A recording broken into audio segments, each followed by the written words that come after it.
Hi everybody and welcome to Coffee, Tea or Sex. I'm Karina Velasco and today Lawrence Lanoff is returning to this beautiful place to have sex. Yes. With me and with all of you. I love it. So we're going to have a moresome today. We're going to have a moresome on a very interesting topic. I think this question, every single person in the planet except children has thought of it, inquiry, desired, something around why do people have affairs? So Lawrence Lanoff, as a sexuality expert, relationship expert, mind hacker, his iPod cast, which is called The Optimized Mind. I mean, you have so many things, but this is your topic. You really know about this. So that's why I wanted to talk with you. Nobody better than you to talk about this in a realistic way. Yes, in a reality way, yeah. Exactly. It's exciting. So, why do people have affairs? I mean, so the first thing to understand is the question of what is an affair, right? So we all have our ideas about what an affair is, and of course there's a script to it. And we follow that script. So it typically is like, I can't believe this person, they lied to me, they cheated on me, they did this thing. And now because of this new piece of information, I must break up with them and the relationship is damaged and the trust is thing and ultimately maybe there's a divorce. There's like this script of what an affair is, which is typically seen as a betrayal of trust, of faith, of unity, of the structure. Loyalty. Of loyalty, right, of the relationship. So the relationship is what is destroyed by affairs. In theory, that's kind of how how it goes. And what about also the narrative, like coming before marriage, like affairs and sexually engaging with other people? When people date, it's also expected, right? If not, it's like, oh, less points for you if you're going to be sexually active with other people. Or that's this narrative, like I see with 21-year-olds still in my country, Mexico. It's like I have some friends who are 21-year-olds and they're like, Karina, no, I cannot go out because if I see other girl and my girlfriend notices, I'll break up. So also, do you think like that shame and that fear or diminishing or the fear of losing something keeps people trapped? For sure, right? So there's two things. You're speaking of two different things. So let's talk about the first one, okay, which is a woman's value being determined by who she sleeps with. Right, so one of the reasons... More guys, more value. I wish it was that way. But it's not. It's not that way. Right, it turns out research shows, I think, the optimal number of men for women to have slept with is no less than 3 and no more than 6. It's like... No more than 6? Yeah, that's the... Yeah. No wonder why I'm not married. Okay, anyway. Yeah. Well, no, you just plead the Fifth Amendment. How many lovers have you had? Oh, wait, let me get my book out. 2. I mean, yes. Mm-hmm. So the reality is that because value is placed on essentially the opening of a woman's vagina, right? That's where really a lot of these problems come from. Is this value system being the vulva, like this opening? What has happened? What is the story of what has happened to the opening?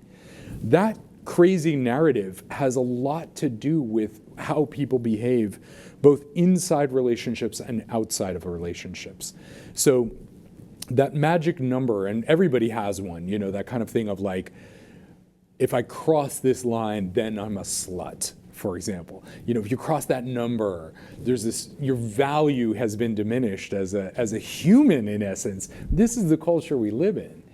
So Actually, there was a movie in Hollywood, where there was like, I think the 20, like if she was more than 20, she was not a wife material. I'm not familiar with that movie, but that's exactly what I'm talking about. Okay. And every woman has what that number is for them. I was just recently teaching, and I was up in Northern California, and I was teaching in a place where they were teaching young women that the number value, her value, was the number 1, and that's it. Anything over the number 1, it's over, right? So that is why this is kind of, you have to understand, this is kind of like the framework that creates affairs and the impact of what affairs are and how they come to be and why everything is so secretive and why we can't have a rational discussion about reality. So that's kind of the beginning part, right? The timeline of the narrative of what has happened to your vagina over time. Now for men, it's a little bit different because they can get to a relatively high number by comparison, just because cultural framework says it's okay.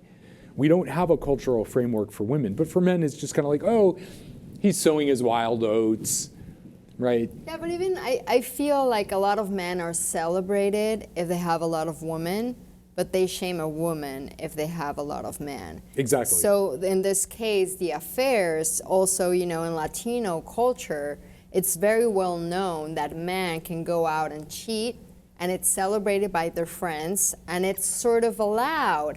And the woman has to sort of submit or just negate that, or, don't even talk about it because it's natural that men do that. But when a woman does it, then there's real trouble.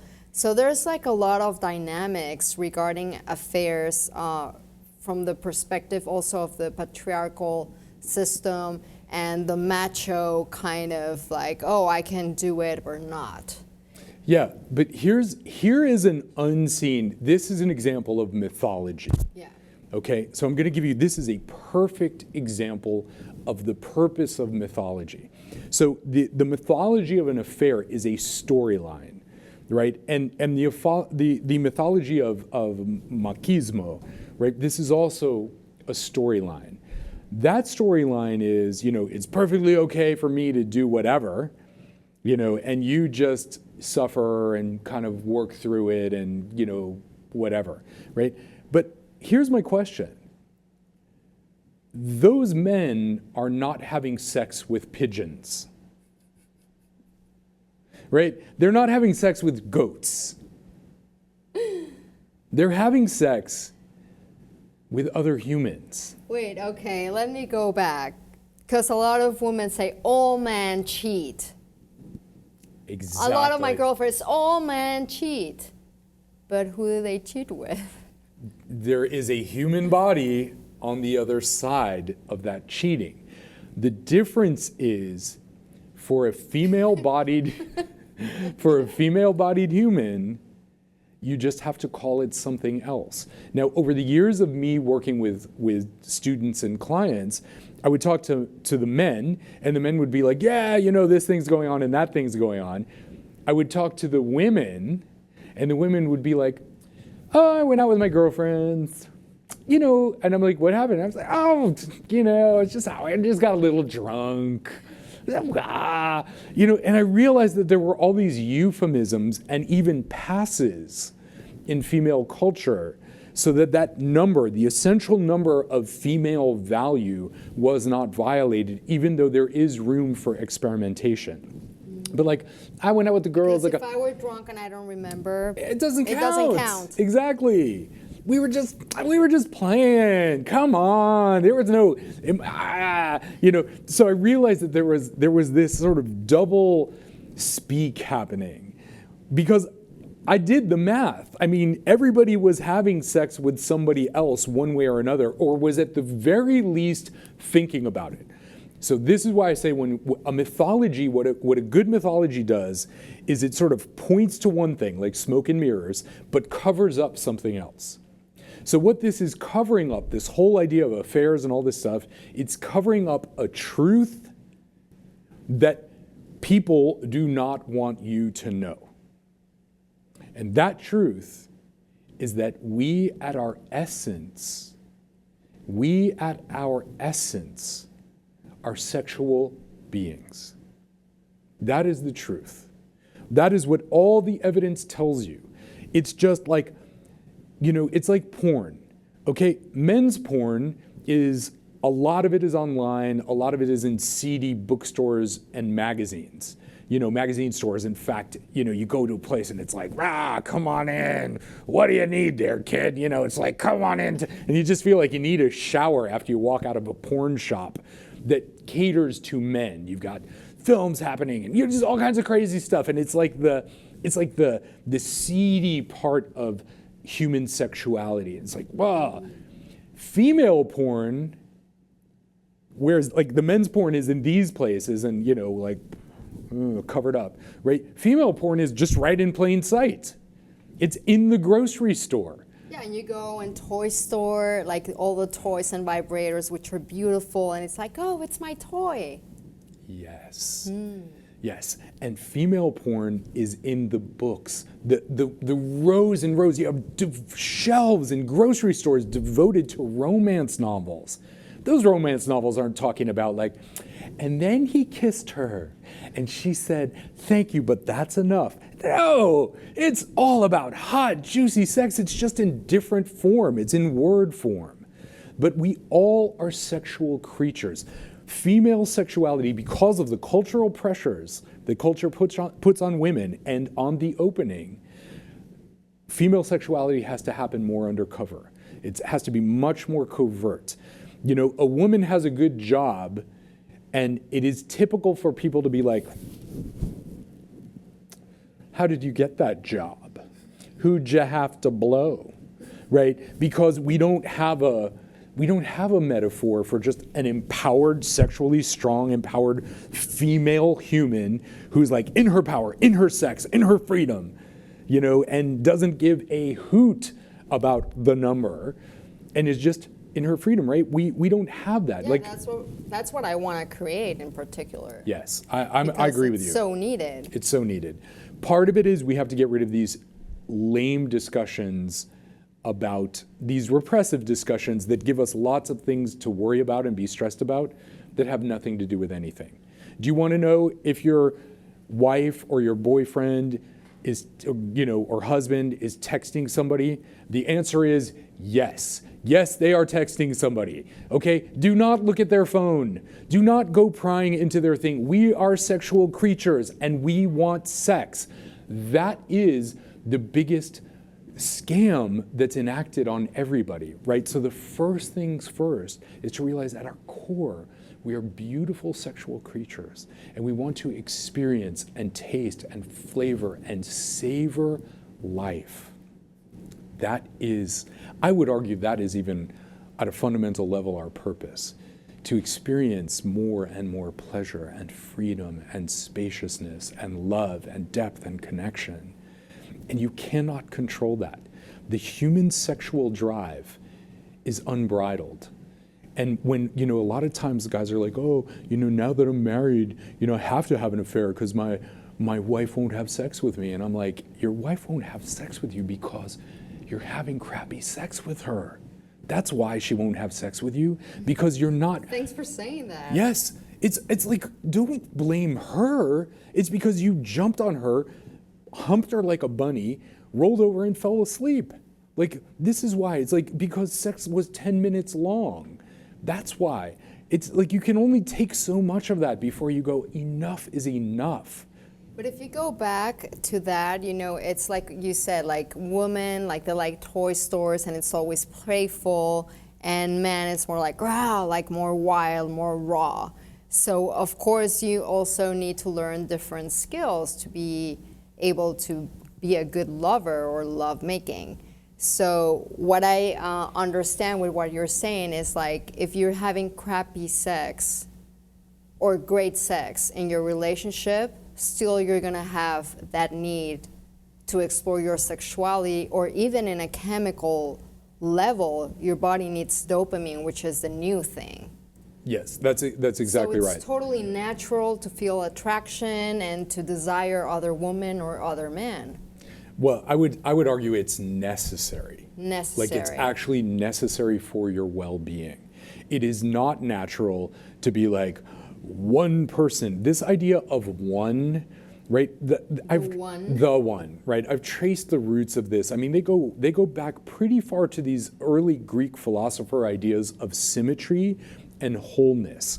And there were some of these mythologies that were created that we were once this group, this whole group. And then for whatever reason, fill in the blank with why the fall happened. But then we split off. But there is only this one person. And when we get back to that one, they fulfill everything. This is like talking about unicorns that breathe sweet little bubbles and fart rainbows. Like, it's just like, I hear people talk about this, I'm like, what on earth are you talking about? That is so unfair to put all of that on a partner. In fact, I would argue it borders on insanity, but that's what we are told.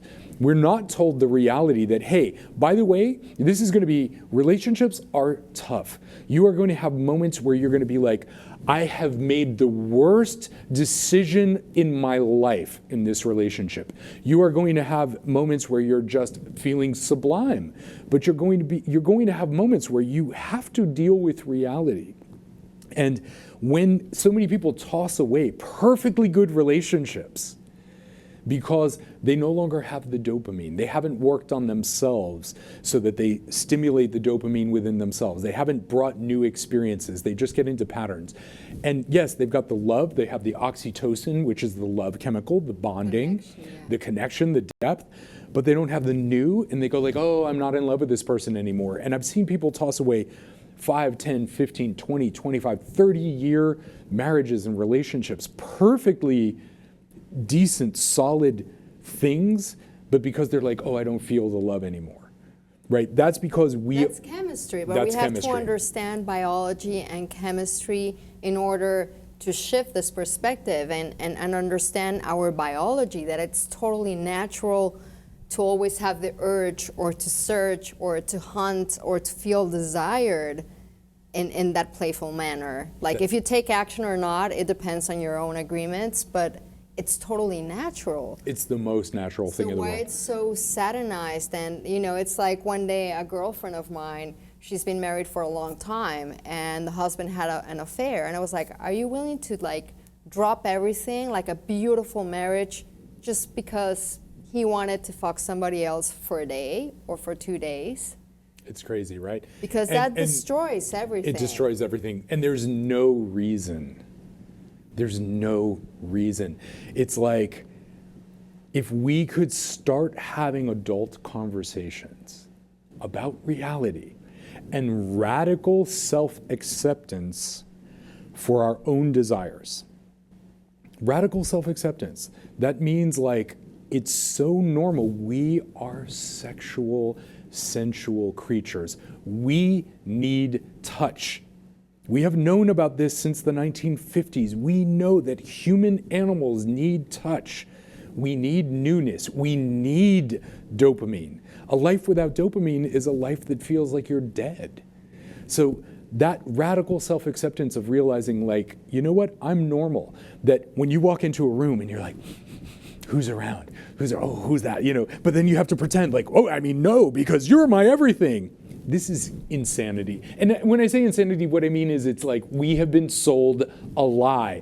It's not even your fault. We have been sold a lie. And it's good that you mentioned it's not your fault, because of what I've heard a lot also working with clients, and teaching is, what's wrong with me? Exactly. Like, my husband went out and had an affair, or my girlfriend wants an open relationship. What's wrong with me? What did I do wrong? Could I have done this better? What happened? I created that. This guy cheated on me. So there's also this conversation of what's wrong. Yeah. And there's nothing wrong. It's natural. It's the most natural thing in the world. What you really need to do for those of you listening to this right now, what you really need to do is you need to start having adult conversations with your partner. Now is the time, because if a relationship cannot sustain adult conversations, then that isn't a relationship based on anything. So if I can't say to you freely, I have desires, Pretend you're the one. Yes. Like, well, how do you start? How do you initiate that conversation? Well, okay. So I would use this general idea of speaking about what's scariest first. Okay, because if you can speak about what you're most afraid of, it's like what we've spoken about before, where you move towards the gunfire, not away from it. So what am I most afraid of? I'm most afraid that if I tell you that I'm attracted to other people, you will feel like I don't love you and I don't care about you, and you're going to feel like your self-esteem is low, and then you're not going to trust me, and then you're going to think something's wrong with you and something's wrong with the marriage. And I go all the way. You just go all the way into your deepest, darkest fears.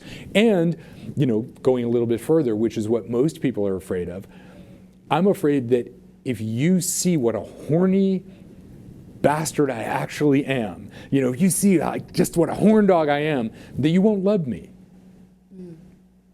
Right? So if we can, that's the radical self-acceptance. Because that's also that shame part for as women are shamed and property in the sense of the pussy's mine, the men are shamed because they're sexual and they're horny and they're kinky. That's right. Well, everybody's kinky. That's the beauty. Everybody has things that they don't want you to know about themselves. Everybody, because we're humans. So if we start with we're sexual animals and we need touch, and then we realize that also all those things that you think are wrong with you, I cannot tell you how many students have come to me at different times and said, whispering to me and being like, I'm broken. No. They broke my heart. They broke my heart. No. If we really go inside and start thinking about what we want, here's the thing. If you radically self-accept your desires, let's just say you do, you just radically self-accept them. And I said to my partner, I was like, okay, this person over here, there will be no consequences. You're going to have some of the best sex of your life. You're going to stimulate dopamine. You're going to have some great orgasms, and he's got a great cock. Where's the downside? You just be like, and there's literally no consequences. Hi, nice to meet you. Exactly. Right? So if we just kind of start having that framework that I can shake your hand, right? And this is fine, but if this hand touches those parts down there, it's World War III. That's crazy. It's just cells touching other cells. There's no line at your belly button. There's not a demilitarized zone. It's purely mythological. It's purely psychological. We have to change our beliefs and our mythologies, our symbols for what's okay and what's not okay. I assert to you, if you go all the way there, I can say to you, you are an adult. I trust your ability to make decisions, and you are free as a human to do, as an adult human is able to do with your body what you wish. Yeah, and it's if my arm doesn't belong to my boyfriend or my husband or my nose, he doesn't control if I go to the gym or if I run or sneeze, why the control in our sexual organs? That's it. It's purely made up. Mm-hmm. It's purely psychological. It's purely cultural mythology that placed value on the opening. That's it. We placed value because the opening has everything to do with reproduction, which was a big issue. We don't have that issue. DNA test. It's just the philosophies that created that, this whole thing of bloodlines and passing stuff down. We don't live in this world. And there's a lot of, narratives, like a couple of 21-year-olds I was talking about sex the other day, and they were like, yeah, I don't want to date that girl because she has been touched too much. And I thought that was such nonsense, because It's like, oh, I don't want to say hi to you because you've been in the subway in New York grabbing like into germs and things, and then you come and like grab your kid's cheeks. I mean, it's crazy. It's crazy. That lets you know that you've entered the land of mythological delusion. When a body part is not allowed to touch another body part, purely because of the morality around that body part, you are in la la land.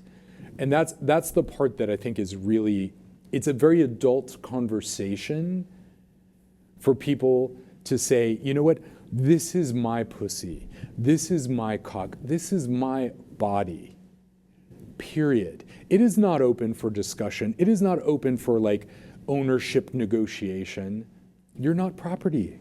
Well, that sounds idyllic and very real, but what happens, for example, for the people right now that have affairs? Like, how can they talk about it, communicate about it? Because I've also found that there's always like, why? But why did you have an affair? And what's her name? And what did she do? Like, you want the details instead of like really what's going on here. Yeah, well, because if we take a broad scope, I'm just going to go 30,000 feet for a second. Go for it. Okay, 30,000 feet. The bottom line is humans fuck. Period.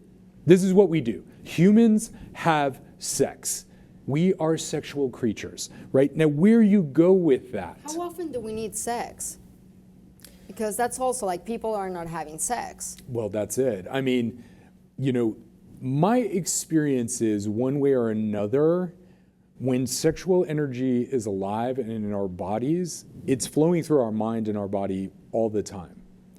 And you can isolate yourself for sure, and you can be like, I'm focused, I'm not going to do those things, I'm going to transcend. But the reality is we're sexual creatures. We need touch regularly. We certainly need to touch ourselves. We need to stimulate our minds. We need stimulation. The worst thing you can do to a human is throw them in isolation. This is the worst torture. You take somebody who's a criminal, you stick them into solitary confinement. No touch, no communication. If that's the worst thing you can do to a human, that's essentially what we're doing in monogamy, right? And I don't hit on monogamy. Or single people. Or single people. If you're not dating, then you're like, oh no, I'm gonna wait for Prince Charming, and years passes and you're just dying. That's it. So I think the thing is really just adult conversations and really looking at the reality. We are sexual beings. Our very existence depends on sex. And we have turned it into a moral conversation. It is not a moral conversation. That is really the issue. So if we can upgrade, that's an upgrade. That's an optimization. What do you specifically need for pleasure? I know some people who are not that sexual, but typically they're not that sexual because they haven't really had a reference point that has opened them up to what true sexual energy is. And when I say true sexual energy, I'm not saying true with a capital T. I'm saying the experience of a full body orgasm, of your brain exploding in cosmic bliss. Because if they had that experience, they would want that on a regular basis. Yes. Exactly. Exactly. Yes, please, 2 to go, or 4. 4, I'll have what she's having. I know. Right? And that's amazing. That is the point. No, and thanks for like touching base on this, issue, because I hear it all the time. So now we know, why do people have affairs? Because it's natural to be sexual beings. That's it. As simple as that. That is as simple as it is, and our job is to really just change the quality of the conversations and the beliefs that we have around those affairs. And that, it's like a shift. It's a paradigm shift. That is a true paradigm shift. Well, thank you so much. I love having you in the show. So come back anytime. Why, thank you. My pleasure. Where can we find you, Lawrence? You can find me at www.lawrencelanoff.com. And please, right now, head over to the Optimized Mind on iTunes or Stitcher or Google Play, anywhere where your favorite podcasts are. And of course, you can also find me on YouTube. I love sharing great ideas like these. And yeah, right now that you were describing the full body orgasm, he has like an amazing meditation you can do for 21 days, I think it is, and you're gonna have a scoop of what that feels like, and it's incredible. Thank you, Lawrence. I love you. I love you. Thank you. Thank you. Pleasure. And thank you guys. Have a wonderful, beautiful afternoon, and don't forget to have sex on a daily basis.